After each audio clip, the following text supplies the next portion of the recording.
To start off, I suppose we should mention that in recent weeks, both Greg and I have had private discussions with New York City's Public Schools Office of Assessment. So the information that we've gathered from them will also be adding to our presentation tonight.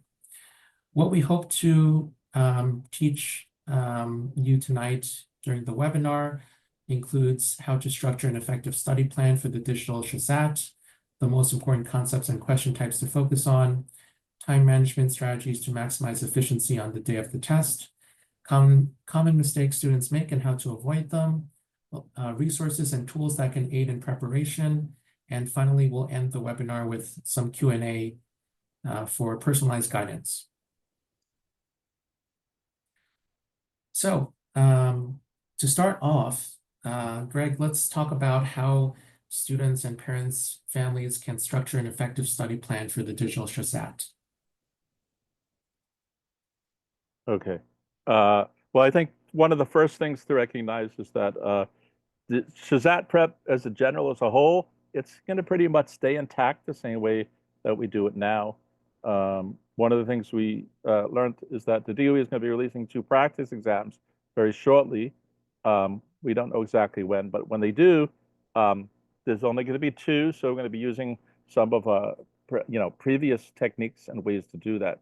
Now, the digital exam is going to have unique differences, and we should eventually get into some of those. But prep in general is still going to be the same. You still need to make sure your prerequisites are all there at grade level, master your grade level. You're still going to need to be doing common things like reading and critical reading in specific, because the passages are a certain nature and they're a different level than, say, the New York State test or what's happening in your classroom. So that's kind of, you have to begin somewhere before you can kind of leap into the complexity and the depth of the SAT itself. So it's kind of an overview that you should really be practicing and approaching this similarly as if it was not a digital exam.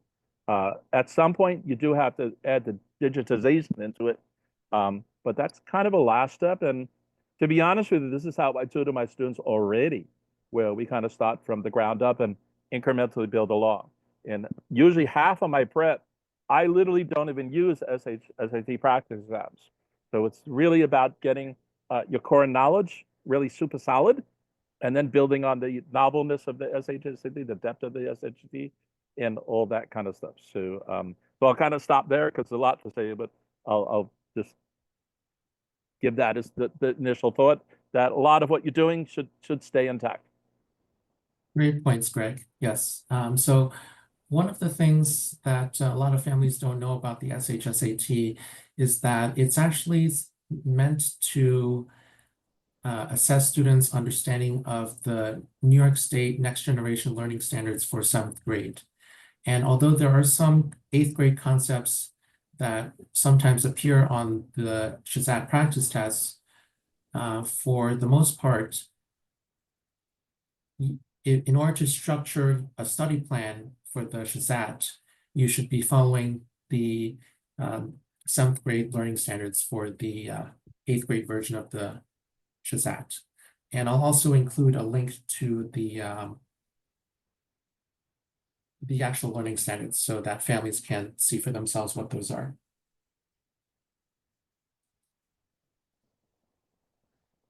Also, I think it's important for families to plan or plot out a specific timeline for when your students will complete each practice test that is available, and also make sure to plan out time to review those practice tests.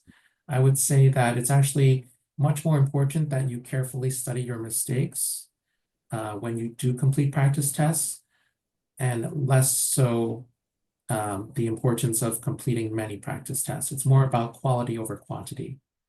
From the student's perspective, it's also important that they tell an adult what exactly their study plan will be like, what that timeline looks like, so that they can have that adult help them stay accountable. I also suggest that students take some time to explore the student readiness tool that was provided by the DOE recently. on the SHSAT webpage. So I'll include first the SHSAT webpage in the chat for everyone. And the second link that I'll share is the link to the SHSAT Student Readiness Tool. And I think, Greg, you'll probably go through that tool with us later in the webinar, right? Sure. Okay. Because I know you sort of became an expert on all the nuances of the SRT after exploring it for a while. Yes, unfortunately, I spent so much time with it. Um, yeah, so just to kind of add to what Kenny's saying, I think there's a big point here that this is the SHSAT, except for the grammar part, is core knowledge information, and it's not extra stuff. The SHSAT is a middle school exam for middle school students, and that means it's following middle school standards. There's a lot of students and families who insist that it's including topics and concepts, say, from Algebra 1. And even though grade 8 and grade 7 algebra overlaps with the Algebra 1 class, which is a ninth grade class, it's only the overlap that you're seeing, right? But the SHSAT is a middle school proficiency exam.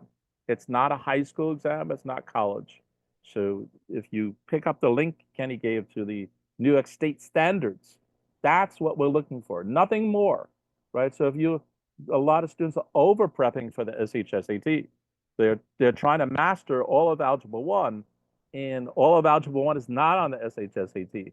It's theoretically not even part of the SHSAT. So that is critical to do. Yes, and on the note of the SRT, the student resource tool, which the DOE is providing everybody. Kenny, did you get the master link to where yeah, you did. Okay.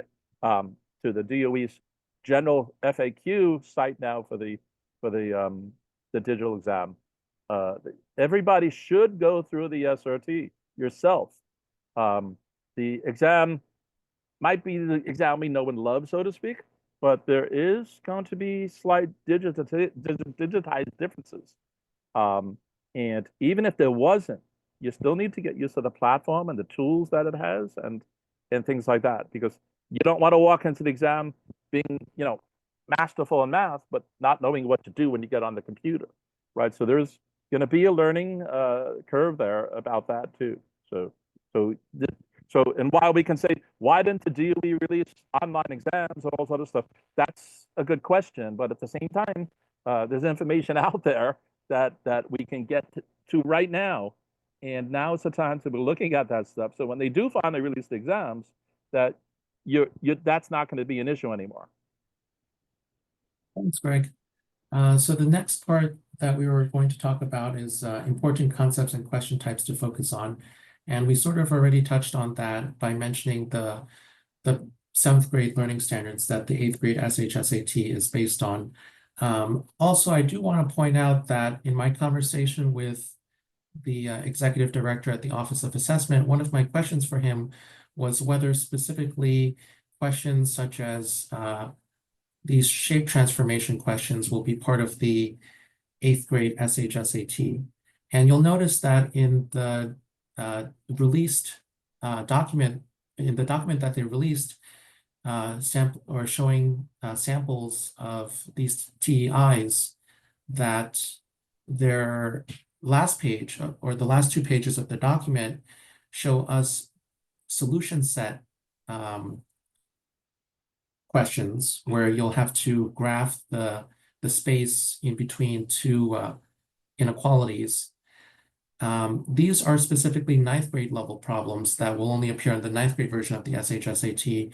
However, they do not designate shape transformations as 9th grade only. So that sort of implies to me that shape transformations, even though they are a part of the 8th grade learning standards, they may appear on the 8th grade SHSAT as well. I specifically asked Michael Ryan, the executive director of the Office of Assessment, if we will see shape transformations. He wasn't definitive on that, but he left open the possibility. And certainly these TEI sample items, they're not all encompassing. If you actually go to the Pearson TestNav interface documentation, there's dozens and dozens of possible TEIs that they could generate in the future for future SHSAT administrations. So I think it is important to point out, though, that on the paper and pencil SHSAT, we've been used to dealing with only multiple choice and grid and response questions. And now with the digital SHSAT, we're going to encounter drag and drop questions, fill in the blank questions, hotspot questions. So for example, here you'll have to highlight multiple answer choices at multiple answers in order to get the correct answer. There's the equation editor feature where you'll enter an expression or possibly an equation as your answer. There's the hot text where you'll have to highlight words in a sentence or maybe even a paragraph. There's also the inline choice, which is sort of just more drag or drop down menu questions. There are the multiple response questions where you'll need to select multiple responses in order to get credit for that question. There are these table grid questions. There are point graph questions where you may have to graph a polygon on the XY coordinate plane. And as we mentioned earlier, shape transformation and solution set questions. Greg, do you want to add on to that, or shall we? Yeah, maybe two quick notes. The first is that Kenny posted a link to schools.nyc.gov/learning dash whatever. Within that URL, this document Kenny is showing is linked there. It's a PDF. So if you look through that thing, there's a thing talking about TEIs, and that's the second point. TEI is a tech enhanced item. So a question is basically an item, and tech enhanced just means there's going to be new formats of questions that the DOE or Pearson is going to be adding to the exam. So it's no longer just going to be multiple choice and grid-ins. There's going to be other opportunities, including on the ELA section. So it doesn't mean the test changes per se, but it is going to present a slightly different style of thinking of how to answer some questions. But it's going to be kind of the leap between a multiple choice question and a grid in now. They could be the same question. You could still be asking about the same math concept, but the way to approach the question with the multiple choice or without it, if it's grid in, is slightly different. And there's different ways to address that. So what we're going to have is a kind of a new flavor of that on top of it. So the TEI, the tech enhanced item, is the thing Kenny just talked about. Multiple choice, multiple response, point graph, drop down menus, all that kind of stuff. Those are all the TEIs he just showed you. So that's new language we're going to have to kind of get used to. There's also something I'm calling a TEF, which is a tech enhanced feature. That's what the SRT describes. Again, the link to the SRT is also in that link Kenny gave before. So the main link has two other links to it. One is the PDF, and the other is the SRT, which is a tutorial platform to kind of get used to what the digitized platform is going to pretty closely look like. Okay, so the next part that we were going to discuss is time management strategies to maximize efficiency on the day of the test.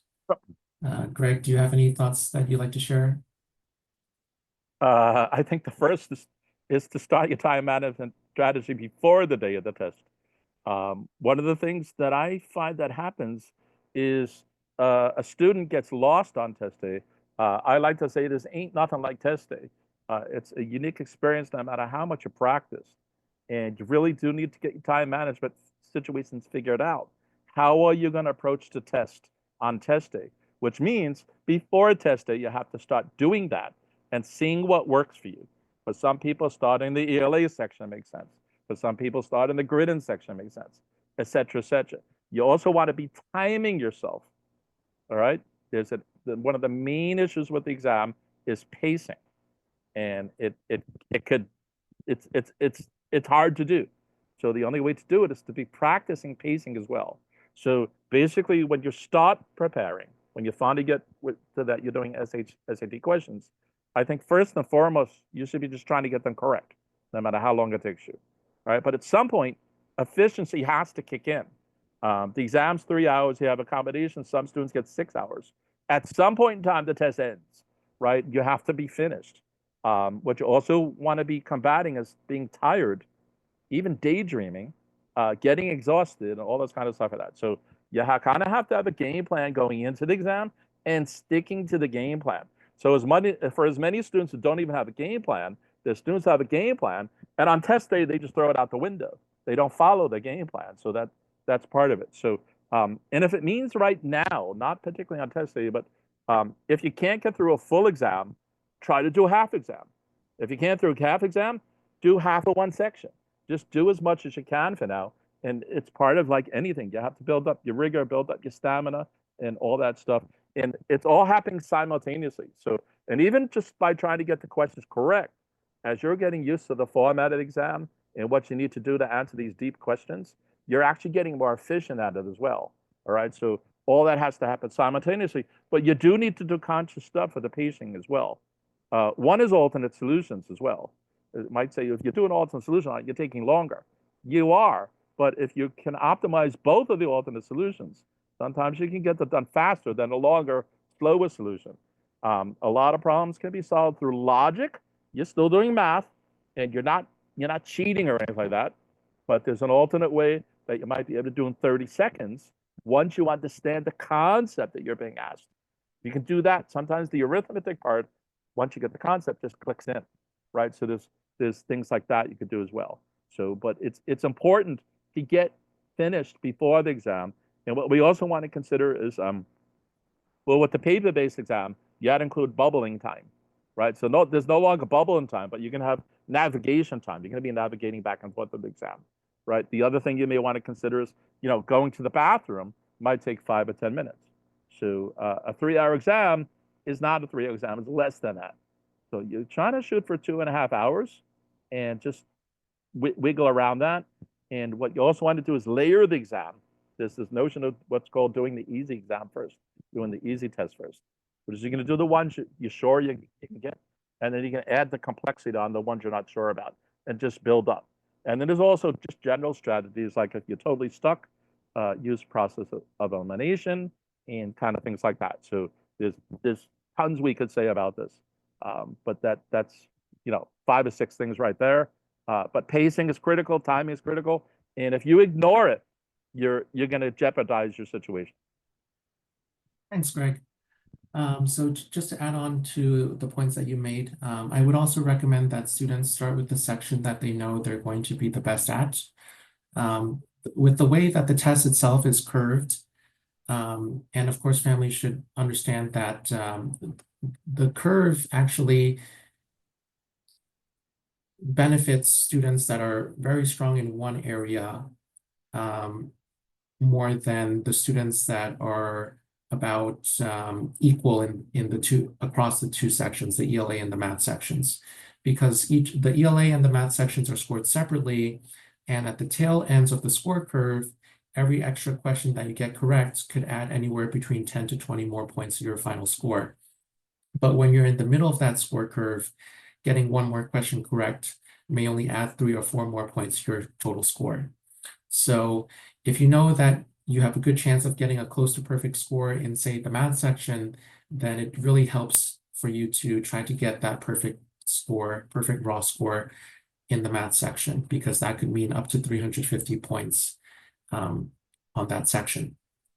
And the test itself is usually scored out of a maximum of around 700 points. So, and as Greg said, if you get stuck on a problem, or if you don't know how to start a problem, just go ahead and skip it and come back to it at the end. I find that a lot of students, at least when they start taking practice tests, they run out of time, and that's because they're not used to taking 3-hour tests with a strict time limit. A lot of these state exams in school, they don't really have strict time limits. So students who are preparing for the SHSAT, it's like training for a marathon. You need to sort of complete intensive interval training, so to speak, in order to build up to that point where you can complete an entire test from beginning to end in 3 hours. All right, so common mistakes students make and how to avoid them. Greg, would you like to start on that? Yeah, I'm breaking up here, so I'm not sure. Let me try to, I might have to disconnect and come back in. I'm not Yeah, sure. that's fine.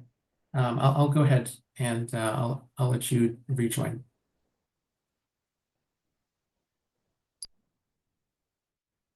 All right, so my first point here is about careless mistakes. Students oftentimes fall victim to careless mistakes because they're not showing their work for those math problems. They're making silly arithmetic mistakes if they're doing the math in their head, but if they actually write down the work and allow themselves to be able to go back and check their work later on, they can easily spot those silly arithmetic mistakes. So that's my first point. Show your work whenever possible. I know it's going to take some extra time to write down your work, but at least that will allow you to make sure you can actually check your answers when you get to the end of the test. Secondly, I find a lot of students also end up misreading questions. So I encourage students to practice good decision hygiene. And part of that is to actually read the question a second time after they've chosen their answer before moving on to the next question.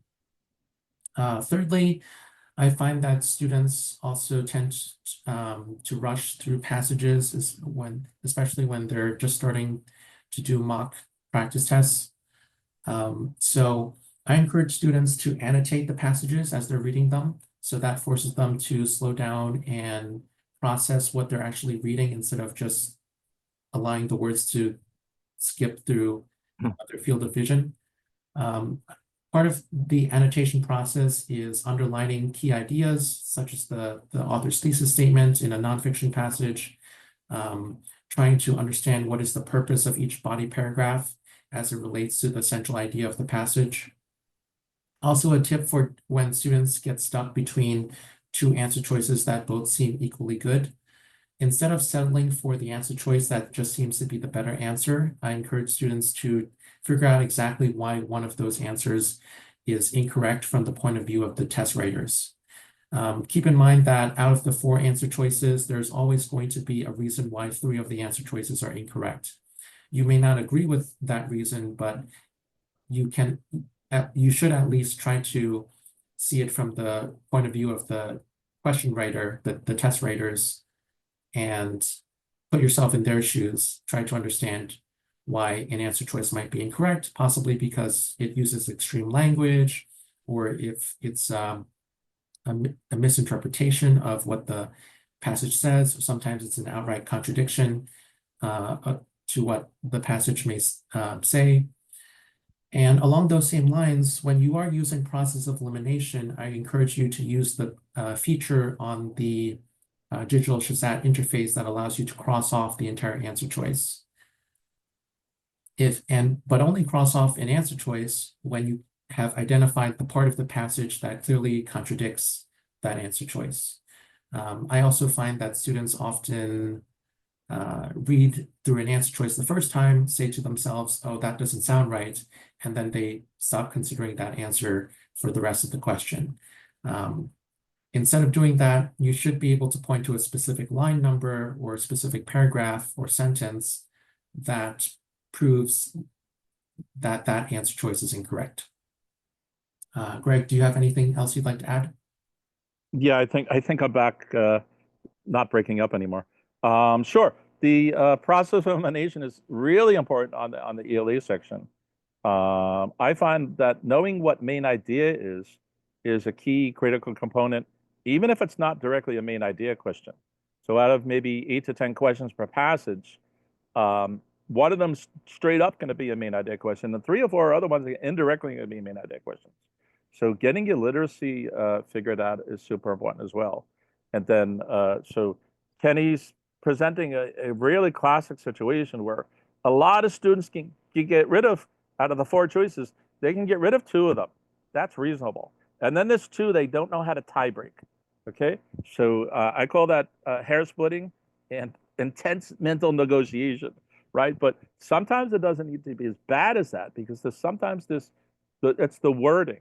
So it's a reading comprehension section. And I consider that there's 3 parts where reading comprehension is. One is the passage. We know we have to read it, we have to understand it. The other is the question you also have to comprehend. And every choice you need to comprehend. So as much as students try to focus and somehow inadvertently you start wasting time at the actual raw passage, they take the question and the choices kind of for granted. And they're just as important for the comprehension of what you're being asked to do. So what it comes down to is there's certain words in the question and certain words in the choices that can help the tiebreak. So for instance, if something says like uh, um, almost every day Kenny and Greg do a webinar, and the answer says every day Kenny and Greg do a webinar. Well, that's not what the passage said. It said almost every day, right? So that little difference can matter. And those, by the way, those are called all or never words. That's one way to tie break it. But there's also, they might use slightly different vocabulary. The paraphrasing might not paraphrase exactly what the original thing said. And sometimes you have to do multiple things with paraphrasing and inferencing. And again, the inferencing gets back to the main idea indirectly. So all these are connected. And one of the things I do with my students is that we back off of SAT passages and we actually figure out main idea and things like that with 1 paragraph. Because if you jump deeply in, you can get lost, and it could be spread all over the place. So if you could start getting them at 1 paragraph passages, and that's hard, by the way. I can give students 20 paragraphs, and probably nobody can get 10 of them right? So you don't want to bite-size these guys off, and your learning process, right? You don't want to wait till test day to figure this out. There's a lot of people who think, oh, you just guess it, right? The SHSAT is not about guessing. The answer's there, and you just have to find it, right? So, and then you have to use what Kenny's saying. You must be annotating somehow. You must be keeping track of what the passage is telling you, right? Without getting bogged down at the same time. You can get so into the minutia of what the author's saying that you're starting to memorize stuff that is never going to be a question, right? So you need to figure you're going to still get a summary. You still have to figure out the plot and all that stuff like that. But the question may not ever ask you about that. So there's a balance that has to happen. Now, by the way, some students are able to read the questions first and then go back to the passage. But I find the majority of students can't do that. But you should give it a whirl.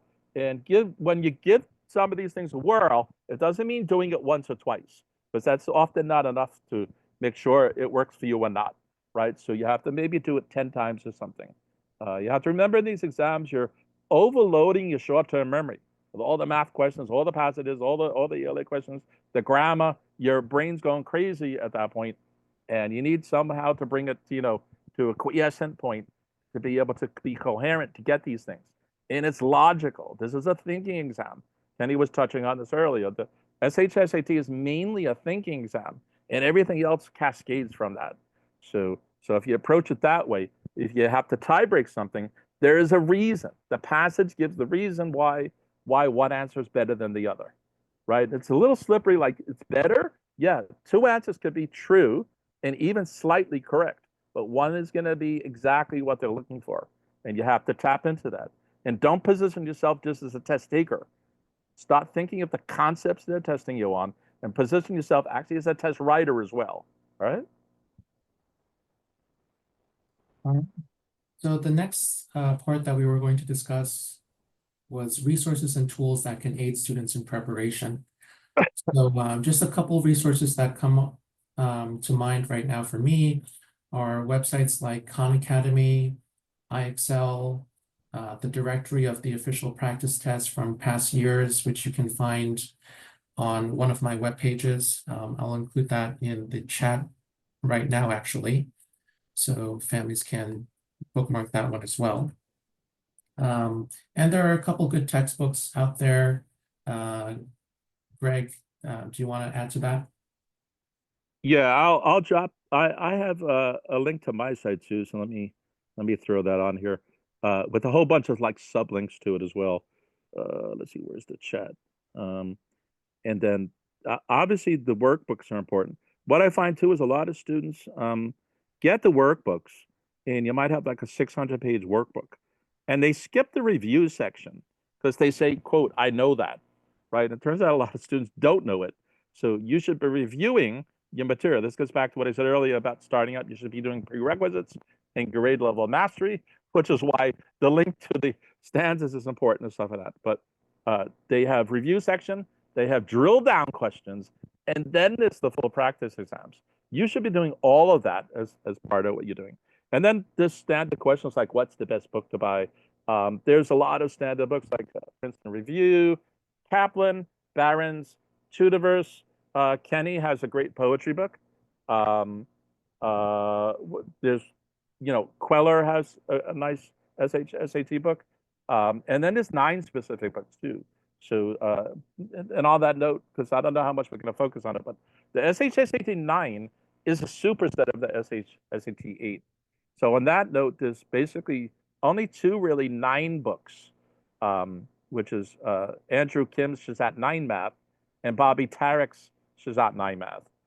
Bobby Tarek goes beyond the SHSAT, so he has great questions, but there's additional questions. So I'm not quite sure about that. And by the way, on a side note, there's enough SHSAT material to prep for it forever.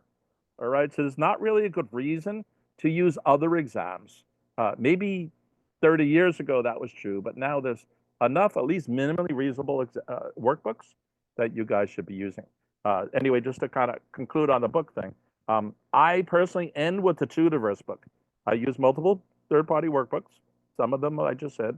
I use Tudiverse as the last one. After that, we use the DOA handbooks, which Kenny gave a link to his site. I have a link on mine too. And then what you're gonna have to add this year is the online exams that they're gonna provide to us. All right, Kenny and I haven't seen that yet, and I don't think anybody beyond the DOE has seen that. So we hope we can get to see that early. On that same note, once the DOE releases the practice exam, or the 2 of them, I think what we need to do, everybody, both me and Kenny as tutors, but also students and families, is look at it, not particularly do the exam. Look at it, because if you jump in and do those 2 exams first, that's it. You don't get to do them a second time. I mean, you can, but you're already going to be familiar with them, right? So I'm personally going to wait for that to, first of all, to at least see what the 2 exams they give us, what they look like are, right? And then decide whether I'm going to give it to my students early on or later on. But my mentality right now is to give it to them later on. Plus, at that point, we'll have whittled through all the core requirements. We whittle through the SAT specifics. And then we're ready to get into full practice exams, including the online ones, right? Remember, the underlying concepts and topics, they're not changing. It's just some of the question styles might change. So the TEIs that Kenny showed you before, it's the same underlying concept, right? He gave you the link to the standards. The standards are not changing. They're not getting more, they're not getting less. It's the same standard, maybe just slightly different flavors of questioning. Thanks, Greg. Okay, so we have some questions in the Q&A that I just want to answer for everyone. First of all, will this webinar be recorded or posted later? Yes, we are currently recording the webinar, and we'll be posting a recording of it, hopefully in the Applying to High Schools Facebook group in a few days. And I'll be sending it out through my mailing list as well. And if you've registered for tonight's webinar, I'll make sure that you get an email with the recording. Secondly, or the next question here is, will students be able to skip around with the digital test? And I can say that for this year's digital test, yes, students will be able to skip around.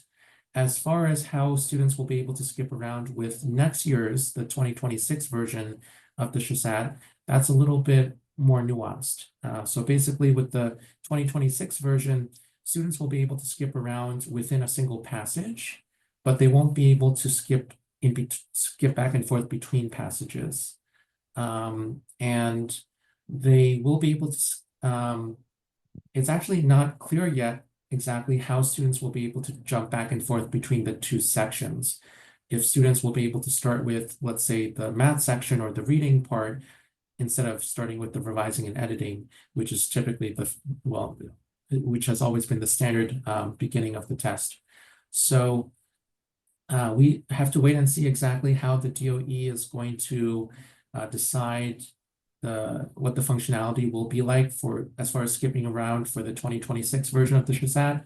But I can tell you now that for the 2025 version, students will definitely be able to skip back and forth across the sections and between all the questions. So yes, students will also be able to go back and check their answers and change their answers for this year's test. As far as the 2026 version, students will have a limited ability to go back and change their answers. Let's see, is there a way for students to keep track of the questions they skip and we'll come back to? Yes, and actually I'm going to share my screen here again with the SRT to show the attendees how we can do that. You'll notice that part of the SRT has a menu which will allow students to jump across the entire list of questions that they have access to at any point in the test. Students can also click on a specific question and bookmark it using this bookmark feature. Once they click on that button, it pops up on the menu, drop-down menu here as being bookmarked. They also have the ability to filter just the bookmarks by clicking on the bookmarks button here. And while we're on this, Greg, are there any specific things in the SRT that you want to point out that may help families that they may not be aware of? Yeah, I think the navigation is everybody's question. So just to summarize again what Kenny said and what's going to be there for sure. You can go back and forward. Also, at the end of the exam, it's going to give you a summary of your questions. You can also still go back. There's a final submit request that it's eventually going to give you, right? And you could still, if you don't want to commit to that, you can still go back to it. It also might show you questions out. I'm not exactly sure, but that's my understanding. And you can bookmark questions, unbookmark them. You can also just go back to if you want. You don't have to do the drop down. So show the eliminator, Kenny, because I Yeah, see you have so, three. right. The answer eliminator is this button right here. So you have to click on the button first to enable the feature. Then you click on each answer choice you want to cross off, and it will cross off the entire answer choice as you wish. Right, and that's naive, but it's exactly what you do with your pencil. So it's trivial. It's supporting your test taking process, and uh, what happens with some of the tools that you can use is they persist on a question. So especially on the 2025 version where you can go back and forth, if you answer a question and then go to the next one, come back, it remembers where you are. All right. Probably the second biggest feature after that is the notepad, which lets you take notes. And by the way, somebody was asking in the Q&A part, where was that? How do they annotate on the digital exam? This is one way. So there will be a notepad, and part of the notepad includes a pencil feature. By the way, students will get scrap paper. All right, so they can do things on paper. But if we're talking about the screen, what you could do is get the question kind of fitting into the notepad. It's not showing. Well, yeah, this is the SRT, which is kind of modeling the testing environment platform. But when you notepad a question, and we're not going to be able to show you here because the SRT is not set up for that. But when you notepad a question, it includes the question inside the notepad, right? So that way you can annotate over it, right? Including solving a math question. Now, one of the issues on the table is, well, that implies students are going to have a mouse or a stylus or something like that. That is still not a known thing. I asked the DOE specifically about that, and they said they're not even sure everybody will have a mouse. So I hope they do, and I hope they're able to do the annotations that way. I also tried to push from some ergonomic additions or modifications to the platform. I don't know if that's possible, but there's a few ergonomic things I think that could be done to enhance the student experience, right? These are 13-year-olds taking a hard exam, and we shouldn't have anything in the computer/digital process that's going to hinder the student. right? It's a timed exam. So we don't want buttons and features that are lagging or just awkward to use, or a student doesn't know what to do at all, right? But again, this is another reason, even if it's all glorious, to sit down with the SRT, spend at least an hour on it now, right? And then come back to it if you need to, right? And once the platform's there, you can just go use it for a while to abandon at that point, even without answering the questions, just to get used to it. There's a lot of features there. There are going to be features also for students with accommodations, like that left-hand side that Kenny's, see the play button and so on. There's a text to speech feature for students with accommodations. You There's may see also big trick. there's right, right. So it'll read everything for you if that's the permission. That's going to be done on a per student situation based on your IEP or your 504. There's also things like a magnifying glass if you want to zoom into anything. In addition to the eliminator tool, there's also another tool which lets you, I forget the term they're using.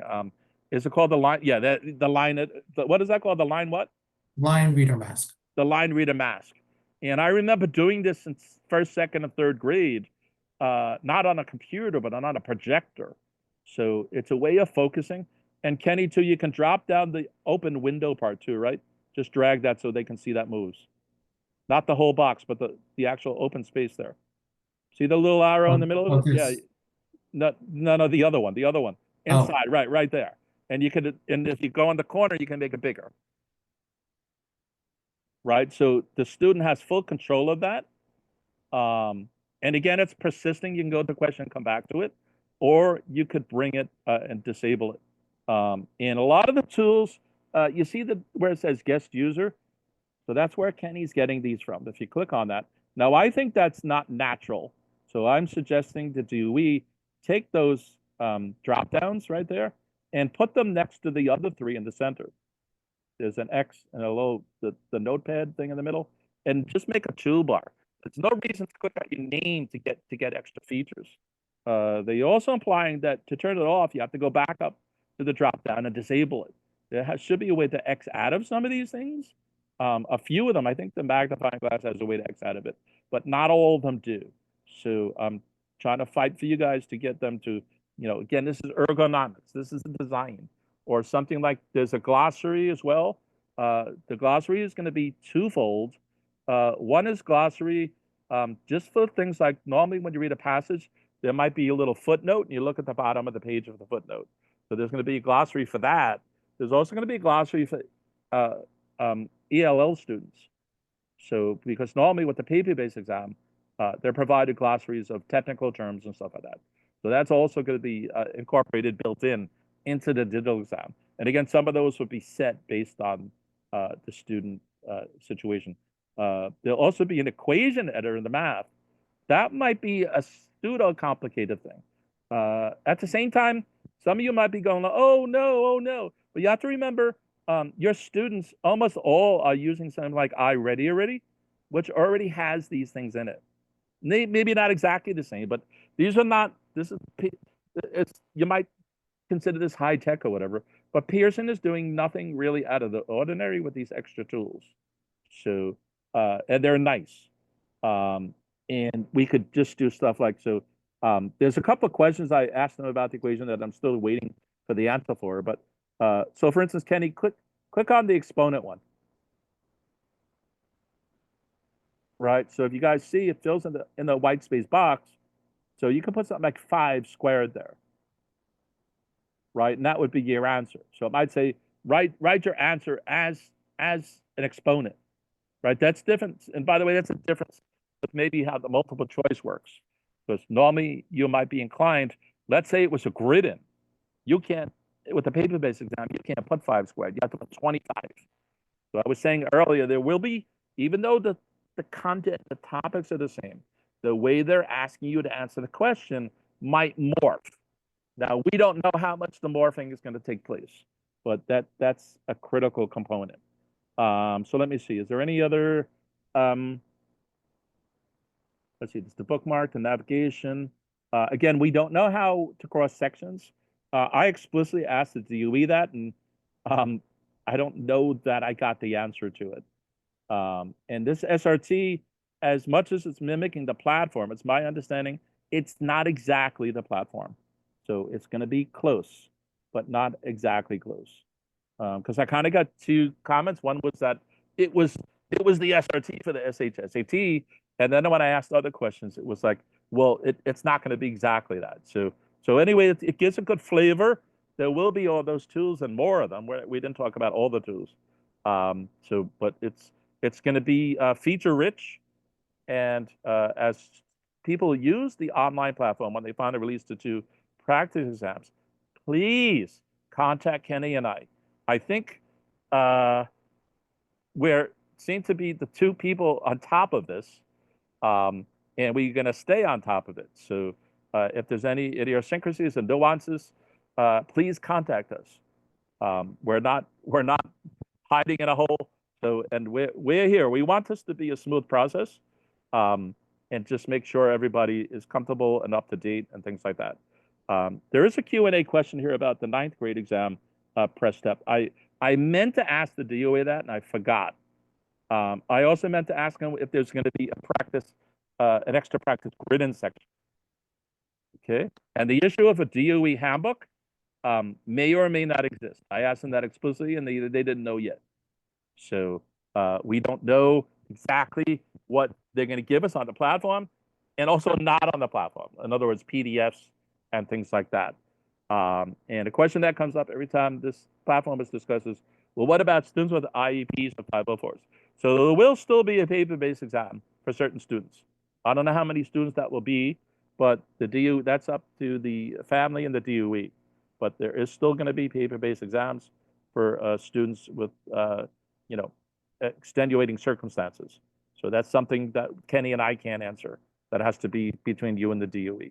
It's private information on top of it. So So I will add to that question about the ninth grade digital practice tests. The DOE has never released full-length ninth grade SHSAT practice tests, and I highly doubt that they will with this switch over to the digital format. The only thing that they have released for the ninth grade SHSAT in the past is a small packet of math questions that are specifically meant to just provide a sample of what the ninth grade content is like on the test. So I expect that's probably what we'll see again for the ninth grade students. Also, just to go down the list of Q&A questions again, one of these questions is, will the reading passages be shorter than the paper version, similar to what was done with the SAT? And no, we know at this point that the passages will be the same length as they have appeared in the past on the SHSAT.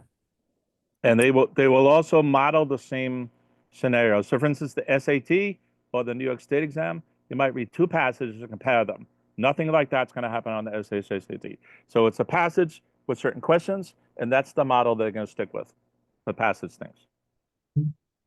Another question is, would students have the possibility to use paper to show their work since the test is digital this year? And the answer to that is yes, definitely students will be given scrap paper for the test.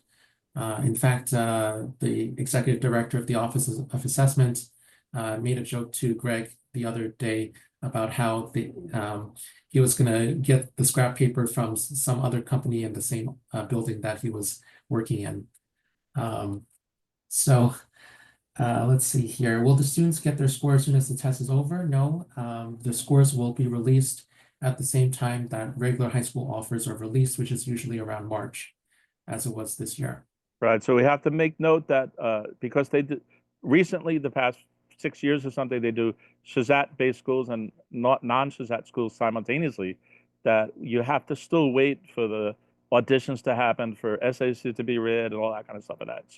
So even though technically they should be grading it faster, I think the DOE gets maybe a little too much diss for this, but there's vetting and a whole bunch of other stuff that needs to occur, especially when it was paper-based exams with the Scantron.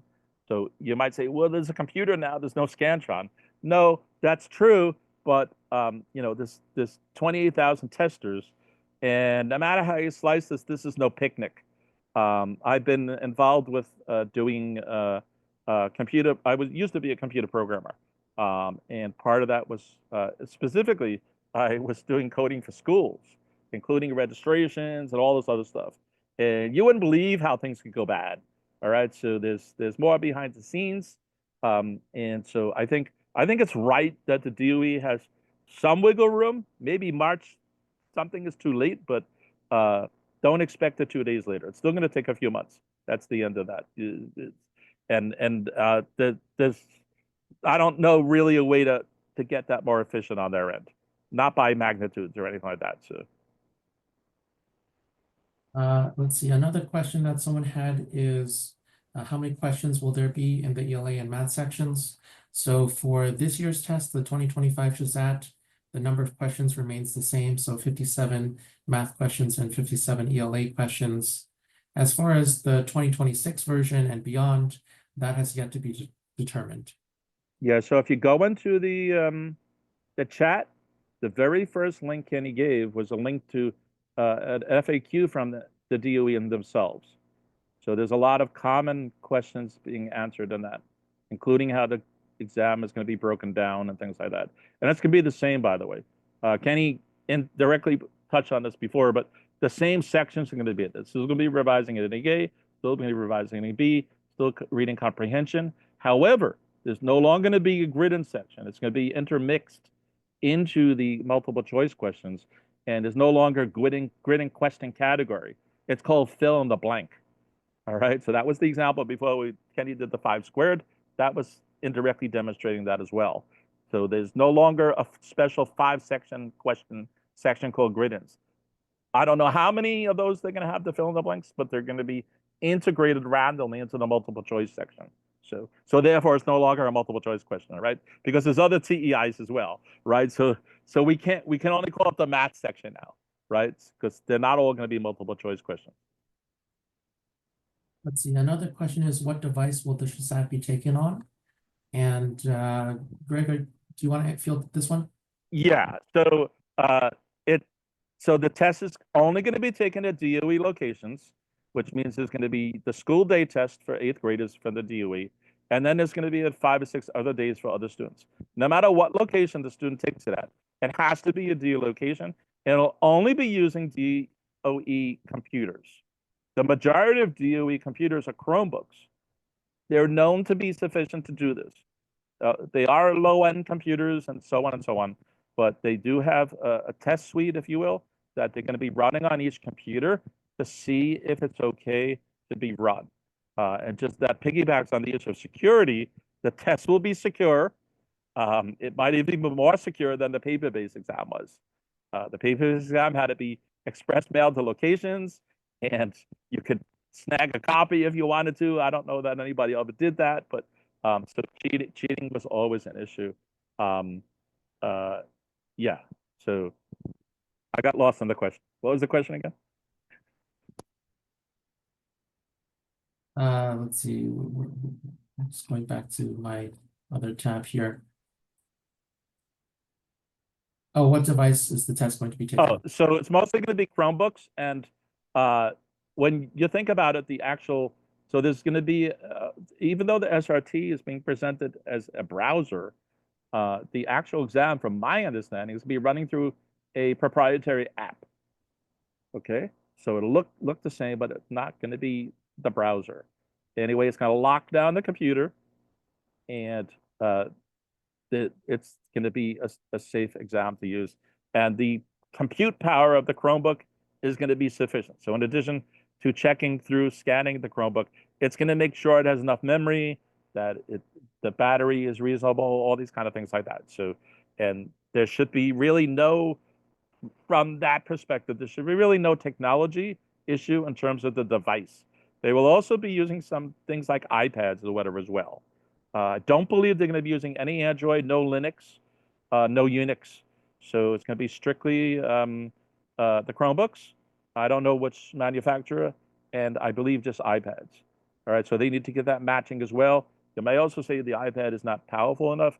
It's just running these questions, right? So there's not a lot of compute power being demanded on the devices. And again, it's still up in the air whether a mouse or a stylus is involved. I do believe he said you will not be able to pinch and stretch the screen doing the natural zoom. And by the way, that was another feature on the SRT. There was multiple ways to zoom the screen. So you can do that normally through your browser. So that will be true whether it's an iPad or the Chromebook, et cetera, et cetera, et cetera. So it's the features are going to be there. And I don't think anybody's going to be at a disadvantage by running a Chromebook. So the next question I see here is, when is the DOE planning to provide additional insight and sample tests? So the last we heard from the Office of Assessment is that 2 practice tests may be released this month, and that's as precise as we got, basically. So we're hoping that they are released by the end of the month, but they might not be. We do know for sure that it will just be 2 practice tests for the visual SHSAT. And we also know that a lot of those questions are not going to be questions we haven't seen before. They are planning to reuse a lot of the material from old practice tests that were released from years ago. And so don't expect a lot of new passages that we haven't seen before on the old practice tests or anything like that. And again, to hit that SRT home, especially if it's going to be something familiar, get familiar with what the SRT is showing, right? The SRT is a tutorial. So run through the tutorial more than once. I ran through it maybe 10 times, and each time I found like, oh, that's interesting. So it's something that needs to be done. And it means do it for yourself, even if you have a tutor, spend the hour sitting down with it to figure it out. Let's see, I see another question here is, do students have to transfer what's on the scrap paper to the digital test? Well, basically, students will be choosing their answers on the computer or device that they're using. So whatever they write on the scrap paper is not going to count towards their score. Right. So with the paper-based exam, the only thing that really mattered was the bubble sheet. They collect everything. They would give you the booklet, a Scantron sheet, and extra scrap paper if you ask for it. But normally you were working out the problems within the space of the question. So the DDU would collect it, but never grade that part of it. So this is still going to be the same. They're going to give you scrap paper. They're still going to collect it. They're only going to look at it in case of cheating or something like that. But otherwise, they're only going to look at the digitized exam answers that got sent to them. And yeah, and so if you do computation and the answer's 5 and you see 5 on B, then you click B. If it's a fill in the blank question and the answer's 5, then you would type 5 with that equation that was shown before. All right. So another question here is it still worth doing the paper practice tests since grading questions will no longer be part of the digital test? Absolutely. You should use as many of the old official paper practice tests as possible in your study plan. In fact, the executive director at the Office of Assessment told me that if he were a student preparing for the computer adaptive SHSAT, which is the 2026 SHSAT, what he would do is he would use all of those paper practice tests and try to answer the questions without skipping ahead, because you have very limited ability to skip between questions on that computer adaptive version in 2026. Yeah, for sure. So if we kind of summarize everything both Ken and I just set up until this point, nothing you do right now for the paper-based exam, you should not throw away. Keep all your workbooks, keep all the DOE handbooks from the past, and even prep that way. This is your progression through the exam. This is your journey. So you have to start with the paper-based exams first. Now, if there was like 50 online exams, would that still come into play? Probably not as much, right? Because this is what was true with the SAT. When the SAT first went digital, there was lack of resources, and you kind of were trapped on it. So I wouldn't go so far as to say we're trapped. There is, I don't know how many unique exams. So there's about 16 unique exams from the DOE, and none of that's going away. All right. And you have to remember that when the online platform, the 2 exams for that come, every question is not going to be this computer mecha thing that is just all over the place. It's just so a lot of the questions are just going to be multiple choice, right? Everyone's not going to be TEI. In fact, that's one of the things up in the sky here. It might be there's only 5 TEIs in each section, and it's just the same comfortable exam we know, except it's on a computer. They do expect to keep adding more TEIs year after year after year. So they might just start with 5. I'm just making a random number here. So the exam is still going to be what you know and you love. All right.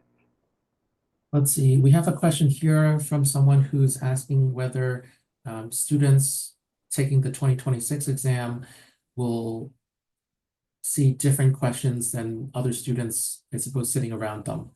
And yes, because it's going to be an adaptive test, if students get, let's say, the first set of questions incorrect, then they may end up being tracked to an easier set of questions on the next part of the test. And if they get the first set of questions correct, they may get tracked to a harder set of questions later on in the test. It's still considered a standardized test because you are testing students on a specific set of standards that are known ahead of time. But there are going to be many different versions of the test that students could possibly get because of its adaptive nature.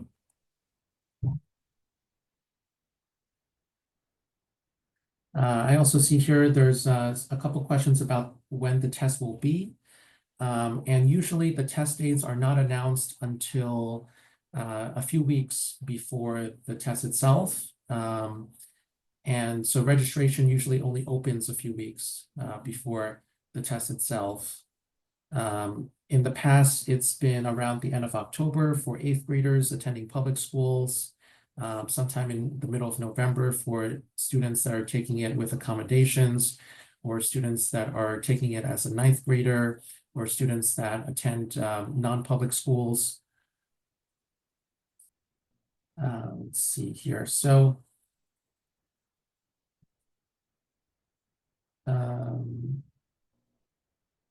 see what other questions we have. Yeah. So while Kenny's doing that, I'm just skimming through some of the links we posted. So another link would be Delta Math too for that side of things. Kenny gives IXL and Khan Academy and so on, but there's also Delta Math. And there's others, but those are the kind of the top 3. So we have a question here asking if it's a good strategy to study the old paper tests, the old paper practice tests, and then take the 2 digital practice tests, since those are the only digital ones we'll have available to us. I think, Greg, you sort of answered this earlier. Yeah. Yeah, so basically you want to save those digital practice tests for the later part of your study plan. And we will release an analysis of the digital practice tests once they're available. And we'll actually go through each question and explain whether or not that question is actually a new question that we haven't ever seen before, or whether it's just an old question from an old practice test that's been reformatted slightly. Let's see. So let's see. Someone asked about Khan Academy, Delta Math, and IXL. Yeah, that's our 3rd recommendation, IXL.com. And again, I'll put the link to the IXL standards or their web pages that list the standards for 7th grade ELA and math. Yeah. By the way, even though some of these sites are pay-for sites, they also have a version that has content that you can, at least they used to have content that you can just click on and get. So even though they're paid for, you can also just click on them just being on the internet. Some parts of it. Yeah. So let's see. Someone here asked whether Khan Academy or IXL has specific material for the SHSAT. It does not.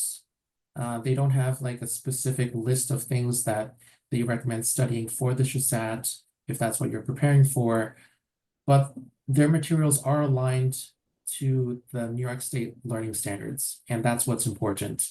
You want to find resources that help you prepare for questions that are tied to those learning standards, because that's what the SHSAT is based on. Yeah, I'm gonna drop a bunch of Khan Academy links into the chat right now, because there is grade 6, 7, 8 specific stuff, especially on the math side. So give me 2 seconds to do that while you continue. Mhm. Um, Let's see, are there any other highlights that we could share from our meetings with the director at the Office of Assessment? Let's see. Oh, so the two practice tests that are going to be released later this spring, the director basically told me that if the material on those practice tests had never been released to the public, he would be comfortable using those tests as the official test this fall. So basically, what that means is what we're going to see on the two practice tests that we can expect to be released soon is a very good example of what students can expect to see on the day of the test, the real test this year. Yeah, I think it's important to know too that Kenny and I are not spies, and we did not sign an NDA.